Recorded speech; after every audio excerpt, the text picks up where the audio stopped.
মদিনায় মসজিদের কুবায় আলহামদুলিল্লাহ 2 রাকাত নামাজ পড়লাম। এই মসজিদে হচ্ছে বিশ্বনবী প্রতি শনিবার নামাজ আদায় করতেন। আমার পিছনে যে মসজিদে দেখতে পাচ্ছেন এটা হচ্ছে গিয়ে মসজিদে কুবা। তো আমি আপনাদেরকে পুরা ভিউটা হচ্ছে দিয়ে দেখাই। এটা হচ্ছে গিয়ে মসজিদের কুবার বাইরের জায়গা। তো এটা মসজিদে কুবা মদিনায় মনোয়ারায় অবস্থিত। বিশ্বনবীর হাতে তৈরি হচ্ছে গিয়ে মদিনায় প্রথম মসজিদ ছিল এটা।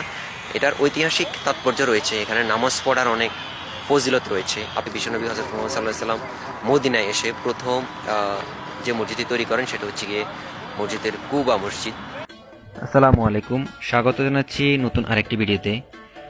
আজকের ভিডিওতে আমি মসজিদে কুবা দেখাবো আপনাদেরকে। এই মসজিদটি মহানবী হযরত মুহাম্মদ সাল্লাল্লাহু আলাইহি সাল্লাম নবুয়াতের পর প্রথম এই মসজিদটি প্রতিষ্ঠা করেন এবং এখানেই তিনি নামাজ আদায় করেন। ইসলামের ইতিহাসে সবচেয়ে ফজিলতপূর্ণ ও মর্যাদা সম্পন্ন মসজিদ তিনটি: মক্কায় অবস্থিত মসজিদুল হারাম, মদিনার মসজিদে নববী ও জেরুজালেমে অবস্থিত মসজিদে আকসা। এর পরপরই হল মসজিদে কুবা। এই মসজিদে নামাজ আদায় করলে এক ওমরা সমপরিমাণ সওয়াব। আল্লাহ রসুল সাল্লাল্লাহু আলাইহি সাল্লাম নবুয়াত লাভের পর এটি ইসলামের ইতিহাসে নির্মিত প্রথম মসজিদ। মহানবী হযরত মুহাম্মদ সাল্লাল্লাহু আলাইহি সাল্লাম মক্কা থেকে মদিনায় হিজরত করার সময় মদিনার অদূরে কুবায় এই মসজিদ নির্মাণ করেন। এর আগে মক্কায় তিনি কোনো মসজিদ নির্মাণ করেননি। হিজরতের প্রথম দিন কুবা অবস্থানকালে এই মসজিদের ভিত্তি স্থাপন করেন। মসজিদের নির্মাণ কাজে সাহাবাদের সঙ্গে স্বয়ং রাসূল সাল্লাল্লাহু আলাইহি সাল্লাম অংশগ্রহণ করেন। ইতিহাসবিদরা বলেন, আল্লাহ রসুল সাল্লাল্লাহু আলাইহি সাল্লাম যখন ভিত্তি স্থাপন করেন তখন কেবলার দিকে প্রথম পাথরটি নিজ হাতে স্থাপন করেন। কুবা মসজিদের জায়গাটি ছিল হযরত কুলসুম ইবনুল হিদম রাদিয়াল্লাহু তাআলা এর খেজুর শুকানোর পতিত জমি। তিনি ছিলেন আমর ইবনে আউফের গোত্রপতি।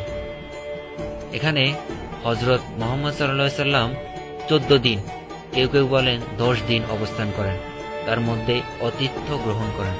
মক্কা শরীফ থেকে 320 কিলোমিটার উত্তরে এবং মদিনার দক্ষিণ পশ্চিম কোণে অবস্থিত এই মসজিদ কুবা গ্রামে অবস্থিত। মসজিদে নববী থেকে এর দূরত্ব মাত্র 3 কিলোমিটার। কুবা একটি বিখ্যাত কূপের নাম। সময়ের পরিক্রমায় এই কূপকে কেন্দ্র করে যে জনবসতি গড়ে উঠেছে তাকে কুবা বলা হয়। এর সূত্রে মসজিদের নাম দেয়া হয় মসজিদে কুবা। পবিত্র কোরআনে কুবার অধিবাসী ও মসজিদে কুবার প্রশংসা করেন আল্লাহ তাআলা। আল্লাহ বলেন, যে মসজিদটি প্রথম দিন থেকে তাকওয়ার উপর প্রতিষ্ঠিত, সেখানে অবস্থান করা আপনার জন্য অধিক সঙ্গত, যেখানে এমন কিছু লোক রয়েছে যারা পবিত্রতা পছন্দ করে আর আল্লাহ পবিত্র ব্যক্তিদের ভালোবাসেন। সূরা আত-তাওবা আয়াত 108। মসজিদে কুবা শুরু থেকে এ পর্যন্ত কয়েক দফা সংস্কার ও পুনর্নির্মাণ করা হয়। নবীর আমলের পর ইসলামের তৃতীয় খলিফা হযরত উসমান রাদিয়াল্লাহু তাআলা এর খেলাফতকালে মসজিদে কুবার সংস্কার ও পুনর্নির্মাণ করেন। এরপর বিভিন্ন সময় আরও বেশ কয়েকবার এই মসজিদে পুনর্নির্মাণ ও সংস্কার করা হয়। ওমর বিন আব্দুল আজিজ রাদিয়াল্লাহু তাআলা আনহু, উসমানী সুলতান দ্বিতীয় মাহমুদ ও তার ছেলে প্রথম আব্দুল মাজিদ প্রমুখ শাসকরা মসজিদে কুবার সংস্কার করেন। 435 হিজরিতে আবু ওয়ালি আল হুসাইনি কুবা মসজিদ সংস্কার করেন। তিনি মসজিদের মিহবা তৈরি করেন। 555 হিজরিতে কামাল আল দিন আল ইসফাহানি মসজিদে তারও বেশ কিছু সংবর্ধনে করেন। পরবর্তী সময়ে 671, 733, 840, 881 হিজরিতে উসমানী সম্রাটকালে মসজিদটি সংস্কার করা হয়। উসমানী শাসনামলে 1245 হিজরিতে সর্বশেষ সংস্কার করেন সুলতান আব্দুল মজিদ। 1986 সালে বাদশাহ ফাহাদ বিন আব্দুল আজিজ আলে সৌদের সময় সর্বশেষ সম্প্রসারণ করা হয়। তখন পুরো মসজিদে এক ধরনের সাদা পাথর ব্যবহার করা হয়, যা অন্য কোনো মসজিদে সাধারণত দেখা যায় না। মসজিদে কুবার বর্তমান আয়তন 13,500 স্কয়ার মিটার। 4টি উঁচু মিনার, ছাদে একটি বড় গম্বুজ এবং 5টি উপেক্ষাকৃত ছোট গম্বুজ রয়েছে। এছাড়াও ছাদের অন্যান্য অংশে 56টি ছোট গম্বুজ অবয় রয়েছে। 20,000 মুসল্লি একসঙ্গে নামাজ আদায় করতে পারে এই মসজিদে। মূল মসজিদ ছাড়াও এখানে রয়েছে আবাসিক এলাকা, অফিস, ওযুখানা, দোকান ও লাইব্রেরি।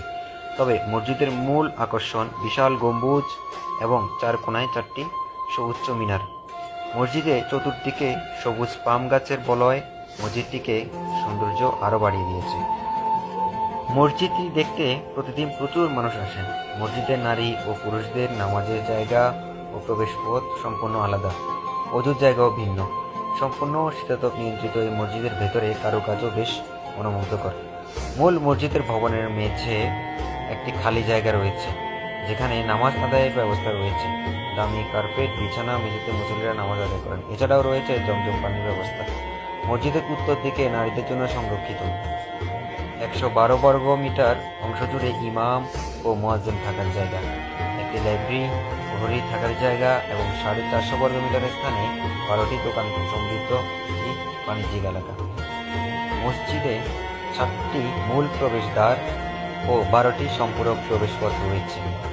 প্রতিটি 10,80,000 থার্মাল ইউনিট বিশিষ্ট 3টি কেন্দ্রীয় শীতাতপ নিয়ন্ত্রণ যন্ত্র মসজিদে সংগ্রহ রাখছে। মসজিদের বাহিরে এই মসজিদ সম্পর্কে বর্ণিত কোরআনের আয়াত ও হাদিসের বাণীগুলো সুন্দরভাবে লিখে রাখা হয়েছে। ঐতিহাসিক কুবা মসজিদ শ্বেতবর্ণের এক অনন্য স্থাপত্যকর্ম হওয়ার দরুন বহুদূর থেকে দৃষ্টিগোচর হয়। আল্লাহ তাআলা আমাদের সকলকে এই মসজিদ দেখা এবং এই মসজিদে 2 রাকাত নামাজ আদায় করার তৌফিক দান করুন। আমিন ইয়া রাব্বুল আলামিন।